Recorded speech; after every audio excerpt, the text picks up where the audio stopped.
প্রভু। 11 স্কন্দ অধ্যায় 1 যদুবংশের প্রতি অভিশাপ, শ্লোক নম্বর 17 থেকে শুরু হবে।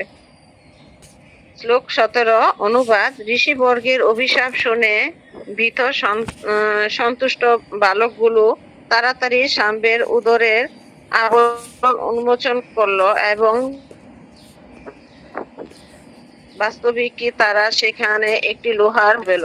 তাৎপর্য, শ্রী প্রমুখ বৈষ্ণবগণের কথা শুনে যোদ্ধা শাম্বের নির্মৃত কাজ মুক্ত করলেন এবং তারা বৈষ্ণব জনের প্রতি অপরাধ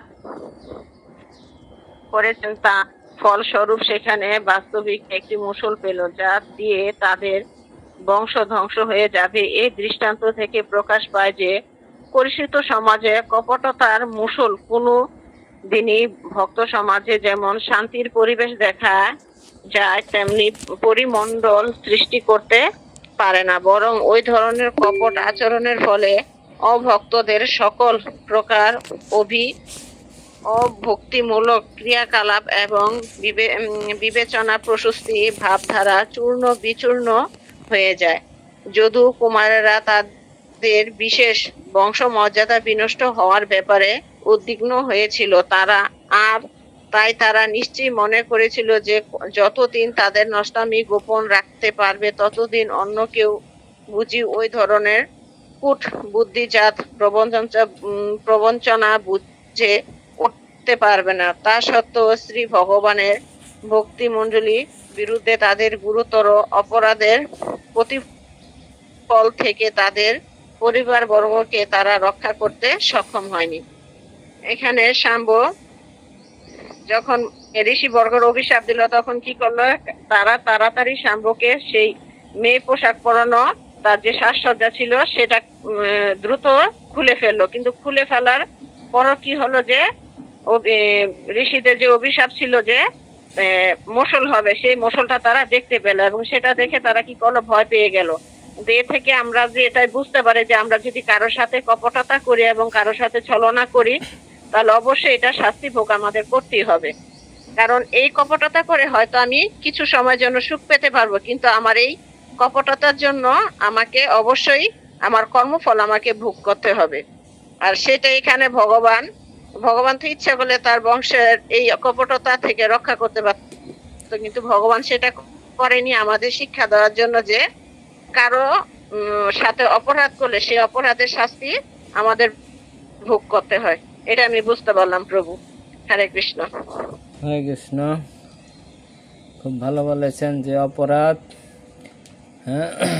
অবশ্যই কি করতে হবে, পানিশমেন্ট পেতে হবে। তা সারা বিশ্বের মানুষ আমরা অনেকেই ধর্ম সম্পর্কেই জানি না। ধর্ম কি মনে করি হাসি ঠাট্টা ছল ছাতুরি, এগুলা কোনো ব্যাপার নয়, এগুলো সামান্য কিছু। আজকে সারা বিশ্ব জুড়ে কত অশান্তি চিন্তা করে দেখুন। শুধু ব্যঙ্গ করেছে, মেয়ে সাজিয়ে তারপরে ঋষিদের সাথে একটু ছলনা করেছে, হাসি ঠাট্টা করেছে, তাতেই অবস্থা কঠিন। চিন্তা করে দেখুন, এই যে আমরা কত 4টা নিয়ম ভঙ্গ করছি, আমাদের কি অবস্থা হবে। সঙ্গে সঙ্গে দেখে মুষল কি পেটে চলে আসছে নাকি, যে অভিশাপ দিয়েছে সঙ্গে সঙ্গে কার্যকরী হয়ে গেছে। আর আমাদেরটা কার্যকরী একটু লেট করে হচ্ছে। যাক, আমাদের ভক্তি জীবনে সবাইকে সাবধান থাকা উচিত। এখান থেকে কারো কোনো প্রশ্ন? যদি প্রশ্ন না থাকে নেক্সট চন্দ্রিকা মাতাজি পড়েন। হরে কৃষ্ণ। প্রণাম জানে। শ্লোক 18। যদুবংশের কুমারগণ বলল, আহা, আমরা কি করলাম, আমরা কি হতভাগ্য, আমাদের পরিবার পরিজন আমাদের কি বলবে। এইভাবে বলতে বলতে দারুণ বিচলিত হয়ে তারা মুষলটিকে নিয়ে বাড়ি ফিরে গেল। প্রভু আরেকটা পড়বো না, এটাই থাকবো। আরেকটা পড়েন। সম্পূর্ণ ন্যায় মুখে যদু বালকেরা মুষলটিকে রাজসভায় নিয়ে এসেছিল এবং সমস্ত যাদবের সামনে তারা রাজা উগ্রসেনকে বলল কি ঘটনা ঘটছিল। শ্রী বিশ্বনাথ চক্রবর্তী ঠাকুর ব্যাখ্যা করেছেন যে রাজ্ঞের কথাটি রাজা উগ্রসেনের উদ্দেশ্যে ব্যবহার করেছিল, শ্রীকৃষ্ণের সম্বোধনে নয়। বালকগুলি তাদের লজ্জা এবং আকাঙ্ক্ষা পরম পুরুষোত্তম ভগবান শ্রীকৃষ্ণের সামনেই যায়নি।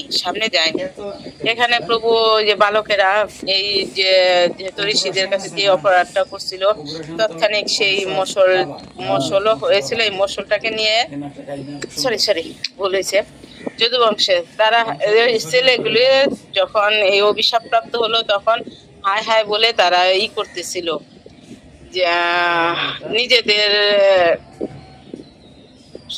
তাদের পরিবার পরিজনদের কি বল, কারণ যে সেইটা পাইছিল, অভিশাপটা পাইছিল, তখন তারা পরিবারের কাছে কি বলবে সেই কথাটা তারা বলতেছে যে পরিবারের কাছে গিয়ে কি বলবো, এইভাবে ধারণ করলো তারা। এমনকি এটা এই অভিশাপটা বিচলিত হয়ে গেছিল আর মশলটিকে নিয়ে বাড়িতে ফিরে গেল মশলটাকে নিয়ে। হরি বল। এখানে বলছে যেমন উগ্রসেন এটা জানতে চেয়েছিলেন যে কি ঘটনা ঘটছিল, যেহেতু রাজসভায় আসছিল এই মশলটাকে নিয়ে।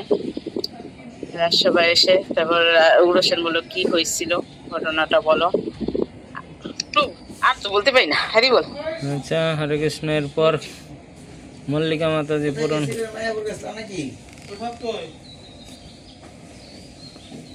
নিজে খাই কুলার পারে না, প্রসাদ আবার আপনাকে দিই।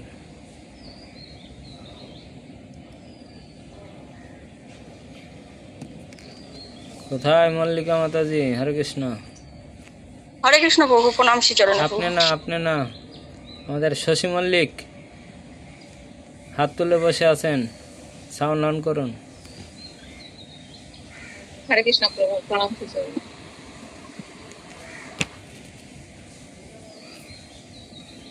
শ্লোক 20। অনুবাদ। হে মহারাজ পরীক্ষিত, দ্বারকাবাসীরা যখন অব্যর্থ ব্রহ্মশাপের কথা শুনল এবং মুষলটিকে দেখতে পেল, তখন তারা ভয়ে সন্ত্রস্ত এবং বিস্মিত হয়ে উঠল। শ্লোক 21। অনুবাদ। যদুবংশের রাজা আহুক তথা উগ্রসেন স্বয়ং সেই মুষলটিকে চূর্ণ বিচূর্ণ করে এবং সমস্ত লৌহ খণ্ডগুলি সমেত সমুদ্রের জলে ছুঁড়ে ফেলে দিলেন। তাৎপর্য: রাজা উগ্রসেন মনে করেছিলেন শাম্ব বা অন্য কারো পক্ষে এই নিয়ে কোনো ভয় বা লজ্জা করার দরকার নেই এবং তাই তিনি শ্রীকৃষ্ণের সাথে কোনো প্রকার পরামর্শ না করে মুষলটিকে চূর্ণ বিচূর্ণ করে জলে ফেলার মনস্থ করলেন এবং সেই সঙ্গে এক খণ্ড লোহাও ছিল, যা তিনি তেমন গ্রাহ্য করেননি। শ্লোক 22। অনুবাদ। কোন একটি মাছ তখন সমুদ্রে নিক্ষিপ্ত লোহার খণ্ডটিকে গ্রাস করেছিল এবং লোহার চূর্ণগুলি সমুদ্র তরঙ্গে বিক্ষিপ্ত হয়ে তীরে এসে এরকা নামে এক প্রকার নল খাগড়া কাঠির ঝোপ সৃষ্টি করল। শ্লোক 23। অনুবাদ। মৎস্যজীবীদের জালে অন্যান্য মাছের সঙ্গে সমুদ্রের মধ্যে সেই মাছটি ধরা পড়েছিল। মাছটির পেটের মধ্যে সেই লোহার খণ্ডটি ছিল। সেটি নিয়ে জরা নামে একজন বেদ তার বানের অগ্রভাগে তীরের ফলার মতো আটকে নিয়েছিল।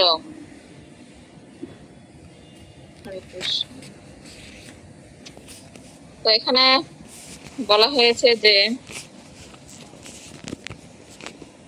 সুখদেব গোস্বামী পরীক্ষিত মহারাজকে বলছিলেন যে দ্বারকাবাসীরা যখন আর কি শুনলেন যে ব্রাহ্মণরা তাদেরকে অভিশাপ দিয়েছেন বালকদের, তো সেই কথা শুনে তারা কি করলো যে তারা শুনলো এবং তারা সেই মুষলটিকে আর কি দেখতে পেলো। দেখার পরে তারা খুবই ভয় পেয়েছিল। আর কি ভয় পাওয়ার পরে এই যদুবংশের রাজা কি উগ্রসেন তিনি তখন কি করলো, বালকদের তিনি ভেবেছিল যে শাম্ব বা তার যে বালকেরা ছিল তাদের আর কি তিনি লজ্জা বা ভয় পাওয়ার কোনো দরকার ছিল না, তাই তিনি ভাবছিলেন। তাই তিনি কি করেছিলেন যে পরমেশ্বর ভগবানের সঙ্গে কোনো পরামর্শ না করেই সেই মুষলটিকে কি করলেন যে চূর্ণ বিচূর্ণ করে ফেলে দিলেন জলের মধ্যে। আর তিনি খেয়াল করেননি যে সেখানে এক খণ্ড লোহাও ছিল, সেটা তিনি কোনো রকম গুরুত্বই দেয়নি। তো তারপর যে সেই লোহার খণ্ডটা যে জলে পড়েছিল সেখানে আর কি যে একটা মাছ কি করলো সেই লোহার খণ্ডটা গিলে ফেললো। আর যে চূর্ণ বিচূর্ণ খণ্ডগুলো ছিল সেগুলো কি হয়েছিল যে একটা ঝোপ কাঠির মতো কি নল খাগড়া কাঠির একটা ঝোপ সৃষ্টি হয়েছিল, যে একসাথে একত্রিত হয়ে একটা ঝোপের মতো আকার আকৃতি গ্রহণ করলো আর কি। তো তারপর যে জেলেরা আছে তারা যখন মাছ ধরতে গেল তখন ওই যে একটা মাছ, যেই মাছটা আর কি যেই লোহার খণ্ডটা তখন যেই মাছটাকে গ্রাস করেছিল সেই মাছটাকে তখন সেই জেলেরা আর কি ধরলো। অনেক মাছের সঙ্গে সেই মাছটা ধরা পড়েছিল। ধরা পড়ার পরে সেই মাছের মধ্যে যে পেটের মধ্যে যে খণ্ডটা ছিল সেই খণ্ডটা নিয়ে কি হচ্ছে এক আর কি ব্যক্তি, যে জরা নামে যে একজন ব্যক্তি ছিল, সে কি করলো তার তীরের যে উপরের ভাগ আর কি অগ্রভাগ সেখানে আর কি সেই টুকরোটা মাথাটা আর কি আটকে রেখেছিল। তো এখান থেকে প্রথমে এটাই বুঝলাম। হরে কৃষ্ণ।